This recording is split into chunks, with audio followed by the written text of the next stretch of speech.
آپ اپنی تقدیر کو بدلنا چاہتے ہیں تو یہ عمل آپ کے لیے بڑا مجرب، خاص اور آزمودہ ہے۔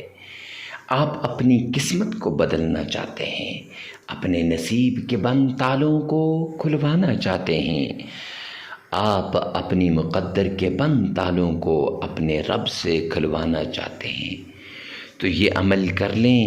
یہ عمل بڑا مجرب، خاص اور آزمودہ عمل ہے۔ جس نے بھی اس عمل کو کیا اس کے من کی ساری مرادیں پوری ہو گئیں۔ اللہ سبحانہ و تعالی نے اس کی ساری مرادوں کو پورا کر دیا۔ دولت، رزق، عزت، مال، شہرت، سب کچھ اسے مل گیا۔ جو شخص یہ عمل کر لے گا، اللہ رب العزت غیب کے خزانوں کے دروازوں کو کھول دے گا۔ اللہ کی رحمت کے دروازے کھل جائیں گے۔ اللہ کی رحمت اس کی طرف متوجہ ہو جائے گی، صرف اس ایک عمل کی بدولت، صرف اس چھوٹے سے عمل کی بدولت۔ یہ حروف مقطعات کا عمل ہے، اور حروف مقطعات رزق کو کھینچ کھینچ کر لاتے ہیں اللہ کے دربار سے۔ حروف مقطعات انسان کی لاچاری کو، تنگ دستی کو نکال دیتے ہیں۔ حروف مقطعات انسان کو اللہ کے قریب کر دیتے ہیں۔ یہ صورت جو آپ نے تھمبنیل پر بھی دیکھ لی ہے، یہ صورت انسان کی مشکلات کو ختم کر دیتی ہے، انسان کی تکالیف کو دور کر دیتی ہے۔ مشکلات ختم ہو جاتی ہیں، تکالیف دور ہو جاتی ہیں، مصائب ختم ہو جاتے ہیں۔ جب انسان پر تکلیفیں آتی ہیں، مصیبتیں آتی ہیں، ٹینشنیں آتی ہیں، اس وقت انسان کو پتہ چلتا ہے کہ کون اس کا اپنا ہے اور کون بیگانہ ہے، کون اس کا ساتھ دیتا ہے اور کون اسے تنے تنہا چھوڑ کے چلا جاتا ہے۔ بسم اللہ الرحمن الرحیم۔ السلام علیکم ورحمۃ اللہ وبرکاتہ۔ معزز سامعین کرام، آج 25 محرم الحرام جمعرات کا دن ہے۔ جمعرات کا خاص عمل لے کر میں آپ کی خدمت میں حاضر ہوا ہوں۔ جو شخص یہ عمل کر لے گا، رب کائنات کی قسم، غیب کے خزانوں کے دروازے اس شخص پر کھل جائیں گے۔ اللہ کی رحمت اس کی طرف متوجہ ہو جائے گی۔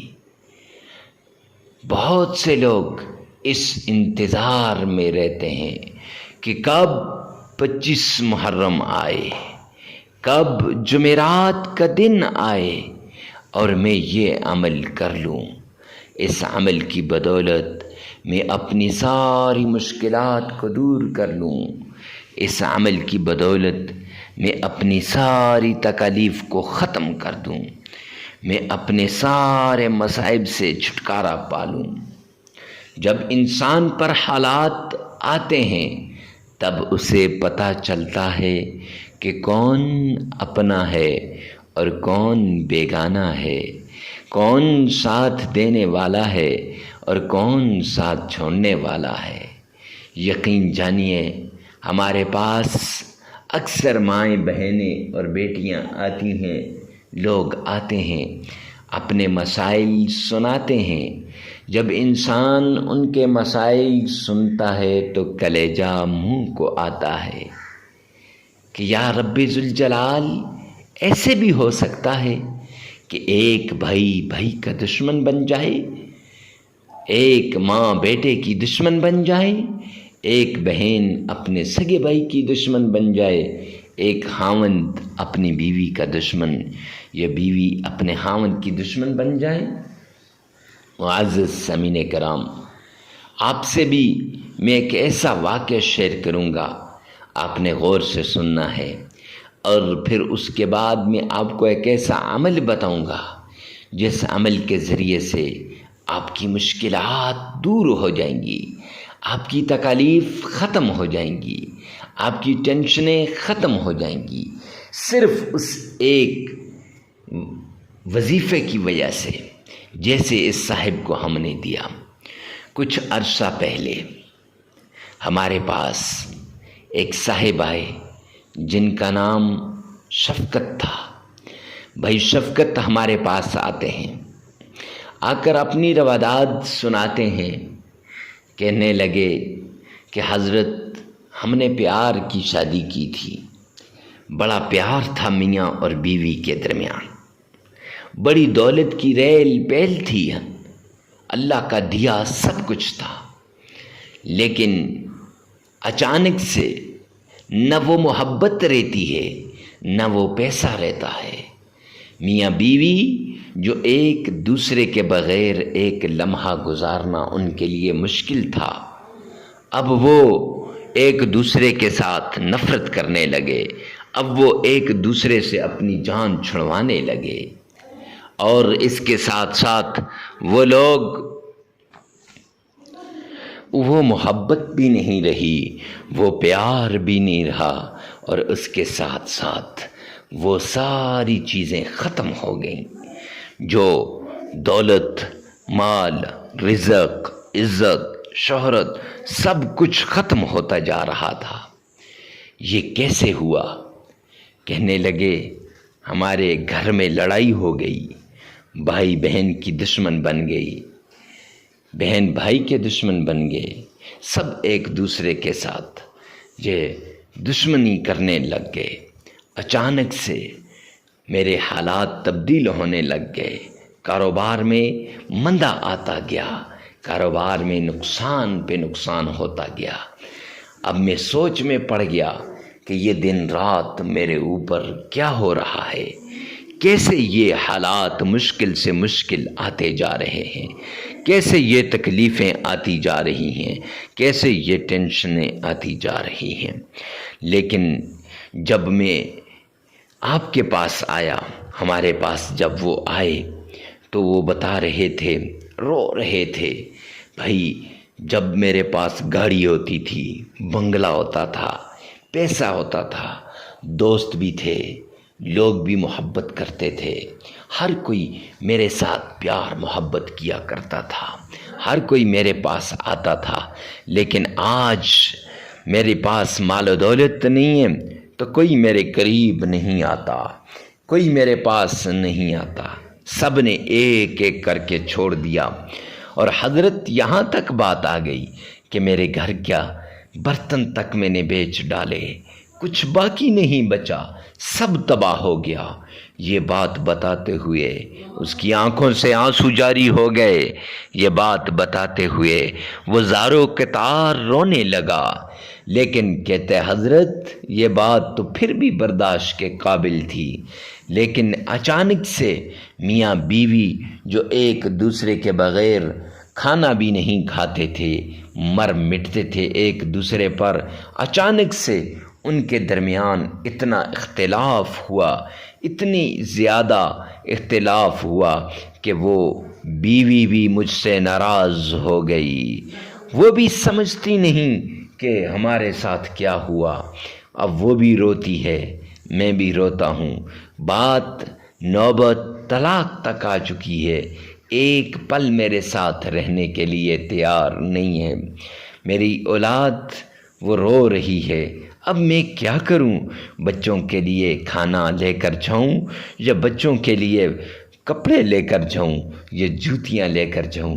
میرے وہ بچے جو بڑے ناز و نخرے سے پلے تھے، آج وہ بچے دوسروں کے در پہ جانے کے لیے مجبور ہو گئے۔ تو اب وہ یہی کہانی سنا رہا تھا، ساتھ رو بھی رہا تھا۔ ہم نے اسے یہ عمل بتایا کہ کوئی بات نہیں ہے، لوحے قرآنی کا یہ عمل کر لو، اللہ کے قرآن کی یہ سورت پڑھ لو، انشاءاللہ سب ٹھیک ہو جائے گا، سب آپ کے حالات بدل جائیں گے اور سب آپ کے در پہ واپس آ جائیں گے۔ اب جس وقت ہم انہیں یہ عمل بتا رہے تھے، وہ بیچارہ بڑے غور سے سن رہا تھا، بڑے شوق سے سن رہا تھا، اور ساتھ ساتھ وہ یہ بھی کہتا کہ حضرت میرے حالات ٹھیک تو ہو جائیں گے؟ کیا میری ریل پیل واپس آ جائے گی؟ کیا میری وہ بیوی واپس آ جائے گی؟ مجھے پتہ ہے دشمنوں نے میرے اوپر جادو کے ذریعے سے میرا مال تباہ کر دیا، میرا گھر بار تباہ کر دیا، میرے بیوی بچوں کو مجھ سے جدا کر دیا، میرے بیوی بچے مجھ سے نفرت کرنے لگے صرف جادو کی وجہ سے۔ تو خدا کے لیے کوئی ایسا عمل کرو تاکہ میرے اوپر سے یہ جادو ختم ہو جائے، یہ تعویذات جس نے کیے ہیں یہ ختم ہو جائے۔ تو معزز سامعین کرام، ہم نے انہیں ایک عمل دیا، اس عمل کی بدولت اس کا وہ جادو ٹوٹ گیا۔ اب میں نے ہم سے کہنے لگا کہ حضرت بتائیں یہ کس نے کیا؟ لیکن جب حساب و کتاب کیا گیا تو پتہ چلا کہ یہ جادو تو اس کے گھر سے ہوا ہے۔ سگی بہن نے اس پر جادو کروا دیا، سگی بہن نے اس کا ہنستا بستا گھر تباہ و برباد کر کے رکھ دیا۔ ارے بھائی کی نفرت میں نہیں، بھابھی کی نفرت میں، بھابھی کو تباہ کرنا چاہتی تھی، لیکن اسے یہ نہیں پتہ تھا کہ میں اپنی بھابھی کے خلاف یہ کچھ کروں گی، اپنی بھابھی کو تباہ کرنے کی کوشش کروں گی تو میرا بھائی بھی تو تباہ ہو جائے گا، برباد ہو جائے گا۔ لیکن اس نے یہ نہیں سوچا اور جا کے اس نے سخت سے سخت جادو کر دیا، جس سے اس کا کاروبار تباہ ہو گیا، جس سے اس کے گھر کی ریل پیل ختم ہو گئی، مال و دولت ختم ہو گئی، سب کچھ ختم ہو گیا۔ اب اس بیچارے کے پاس کچھ بھی نہیں رہا، یہاں تک کہ اولاد بھی نفرت کرنے لگی، بیوی پیار کرنے والی، محبت کرنے والی۔ اب ان دونوں کے درمیان نفرت کے بیج بو چکے تھے، نفرت کے بیج اتنے تناور درخت میں تبدیل ہو گئے تھے کہ بیوی اپنے خاوند کا نام بھی نہیں لے رہی تھی۔ اللہ اکبر۔ جب انہیں ہم نے یہ عمل دیا تو وہ کہنے لگے کہ حضرت یہاں سے یہ عمل لیا اور میں سیدھا گھر گیا، بیوی سسرال گئی ہوئی تھی، بچے رو رہے تھے، تڑپ رہے تھے بھوک کے مارے۔ پہلے ان کے لیے کچھ کھانا لے کر گیا، کھانا کھلانے کے بعد اپنے بچوں کو میں نے بٹھایا اور یہ عمل میں نے ان سے کروایا۔ میں نے کہا یہ عمل کرو، وہ پہلے تو مان ہی نہیں رہے تھے بات، لیکن پھر مان گئے، اور ماننے کے بعد انہوں نے عمل شروع کر دیا۔ جو ہی عمل کرتے گئے، 1 دن ہو گیا، 2 دن ہو گئے، 1 ہفتہ ہو گیا، حالات بتدریج بد سے بدتر ہوتے گئے، خراب سے خراب تر ہوتے گئے، حالات مزید ٹینشن والے ہوتے گئے۔ اب میں اور پریشان ہو گیا، یا رب ذوالجلال میرے یہ حالات ٹھیک ہوں گے؟ یا رب ذوالجلال کیسے یہ حالات ٹھیک ہوں گے؟ لیکن جب 1 ہفتہ گزر گیا اور 1 دن اوپر ہو گیا تو اس دن اچانک سے میرے فون کی بیل بجتی ہے، دیکھتا ہوں میری بیوی کا فون ہے اور وہ میرے بچوں کی خیریت کے بارے میں پوچھ رہی ہے۔ میں نے دل ہی دل میں کہا نہیں یہ تو نے نہیں پوچھا، یہ وظیفے کا اثر ہے، اور اس وظیفے کی وجہ سے، اس عمل کی وجہ سے تو میرا حال پوچھنے پہ آ گئی ہے۔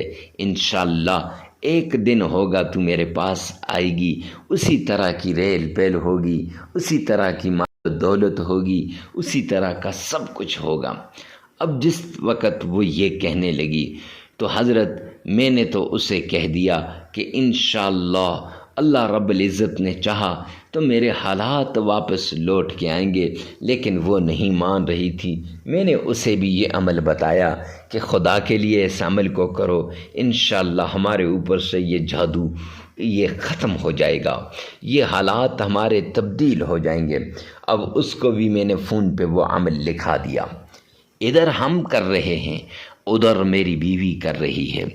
پورے 2 ہفتے اس عمل کو گزر جاتے ہیں، یعنی 14 دن گزرنے کے بعد اس عمل نے اثر دکھانا شروع ہوا۔ میرے کچھ پیسے رہتے تھے ایک صاحب کے طرف جو اچھے دنوں میں نے دیے تھے، اچانک سے بیل بجتی ہے، میں جاتا ہوں دروازے پہ، وہ صاحب پیسے لے کر آتے ہیں اور ساتھ شکریہ بھی ادا کرتے ہیں۔ میں اندر آیا، مصلی پہ کھڑا ہو گیا، اللہ کا شکر ادا کیا، مولا یہ وہ رقم تھی جو پھنسی ہوئی تھی، کبھی واپس ملنے کی امید بھی نہ تھی، لیکن آج اللہ رب العزت نے مجھے واپس دلوا دی ہے، تو اس لیے اب میں نے اللہ کا شکر ادا کیا اور کاروبار میں لگا دی۔ اب حضرت میرے حالات بدلتے گئے، دن اور تھا، رات اور تھی، دن کو کچھ اور ہوتا، رات کو کچھ اور ہوتا، یعنی حالات بدلتے گئے، میرا کاروبار بھی ٹھیک ہو گیا۔ اچانک سے کاروبار ترقی کے عروج کے وہ اوپر چلا گیا، عروج کی بلندیوں تک پہنچ گیا، بلندیاں اس نے چھو لیں، اور اچانک سے دیکھتا ہوں کہیں نہیں گیا کہ یہ میری بیوی آ رہی ہے اور کہنے لگی کہ مجھے تو اس گھر میں اب 1 منٹ رہنا نہیں ہے، میں تو آپ کے پاس ہی آؤں گی، اور حالات ٹھیک ہو گئے۔ تو معزز سامعین کرام، پھر وہ رو رو کے بتا رہا تھا، خدا کے لیے اس عمل کو حضرت عام کر دو۔ پھر کچھ عرصے بعد جب ان کے حالات ٹھیک ہو گئے، وہ میرے پاس آیا اور آ کے منتیں کرنے لگا کہ اس وظیفے کو عام کر دو، کہ تاکہ مجھ جیسے میرے اور بھائی بھی اس سے فائدہ اٹھا سکیں، مجھ جیسے میرے اور بھائی بھی اس سے یہ بھرپور فائدہ اٹھا سکیں، ورنہ زندگیاں تباہ ہو جائیں گی۔ تو آئیے چلتے ہیں اس عمل کی طرف۔ وہ عمل کیا ہے؟ سب سے پہلے آپ نے آمنہ کے لال عبداللہ کے در یتیم جناب نبی کریم صلی اللہ علیہ وآلہ وسلم کے فرمان کے مطابق آپ نے صدقہ دینا ہے۔ اب صدقہ کسے دینا ہے؟ غریب، فقیر، مسکین، محتاج، لاچار شخص کو آپ نے صدقہ دینا ہے۔ اور جب آپ صدقہ دیں گے تو صدقہ دیتے وقت آپ نے معزز سامعین کرام اس طریقے سے صدقہ دینا ہے کہ دایاں ہاتھ صدقہ دے تو بائیں کو نہ پتہ چلے کہ دائیں ہاتھ نے صدقے میں کیا دیا ہے، اور بایاں ہاتھ صدقہ دے تو دائیں ہاتھ کو نہ پتہ چلے کہ بائیں ہاتھ نے صدقے میں کیا دیا ہے۔ غریب، فقیر، مسکین کو ارے مفتی صاحب ان کو کیوں دینا ہے؟ معزز سامعین کرام، جب لاچار شخص کو آپ صدقہ دیں گے، رب کائنات کی قسم وہ شخص اللہ سے التجا کرتا ہے، اے کریم رحیم مولا میری ضرورتوں کو اپنے غیبی خزانوں سے پورا فرما دے۔ جب اس کی ضرورت اللہ کے غیبی خزانوں سے پورا ہوتی ہے، وہ بڑا خوش ہوتا ہے، اور ہر پل، ہر آن، ہر گھڑی وہ اللہ کی طرف متوجہ ہو جاتا ہے، اور اللہ سبحانہ و تعالی اسے عطا فرماتے ہیں۔ معزز سامعین کرام، پھر جب اس کی ضرورت پوری ہوتی ہے تو دل سے دعا نکلتی ہے، اے کریم رحیم مولا جس نے میری ضرورت کو پورا کیا، یا رب ذوالجلال غیبی خزانوں سے اس کی ضرورت کو پورا فرما دے۔ اب پھر معزز سامعین کرام، یہ دعا سیدھا اللہ کے عرش پہ جاتی ہے اور فوراً یہ دعا قبول ہو جاتی ہے۔ اللہ اس دعا کو قبول فرما لیتے ہیں، اور آپ کے حق میں دعا بھی قبول ہو جائے گی اور صدقہ بھی ہو جائے گا۔ اب یہ دینا کتنا ہے؟ حسب استطاعت، حسب توفیق دینا ہے۔ اس کے بعد آپ نے آمنہ کے لال عبداللہ کے در یتیم جناب نبی کریم صلی اللہ علیہ وآلہ وسلم کی شان میں درود پاک پڑھنا ہے۔ آئیے میرے ساتھ مل کے پڑھیے گا۔ اللہم صلی علی محمد وعلی آل محمد كما صليت على إبراهيم وعلى آل إبراهيم إنك حميد مجيد حميد اللهم بارك على محمد وعلى آل محمد كما باركت على إبراهيم وعلى آل إبراهيم إنك حميد مجید۔ معزز سامعین کرام، یہ درود پاک پڑھنے کے بعد آپ نے آمنہ کے لال پر 3 مرتبہ درود پاک پڑھنا ہے، اور پھر اس کے بعد درود پاک پڑھنے کے بعد آپ نے آمنہ کے لال پر درود پاک پڑھ لیا تو پھر حروف مقطعات الف لام میم یہ 313 مرتبہ پڑھنا ہے، 313 مرتبہ، اور اس کے ساتھ ساتھ آپ نے سورۃ الکوثر انا اعطیناک الکوثر فصل لربک وانحر ان شانئک هو الابتر، یہ سورہ کوثر آپ نے یہ صرف 11 مرتبہ پڑھ لینی ہے۔ الف لام میم 313 مرتبہ اور سورہ کوثر 11 مرتبہ پڑھ لینی ہے۔ اب اس کے بعد 3 مرتبہ درود پاک پڑھ لینا ہے، عمل مکمل ہو جائے گا۔ یہ 1 دن کا عمل ہے، اس عمل کو چھوڑنا نہیں معزز سامعین کرام۔ اور اگر آپ کی بیماری زیادہ ہے 7 دن کریں، اور زیادہ ہے 21 دن کریں، زیادہ سے زیادہ 21 دن، کم سے کم 1 دن کا یہ عمل ہے۔ تو ویڈیو کو ثواب کی نیت سے صدقہ جاریہ سمجھ کر شیئر کرنا مت بھولیے گا۔ اللہ میرا اور آپ کا حامی و ناصر ہو۔ والسلام۔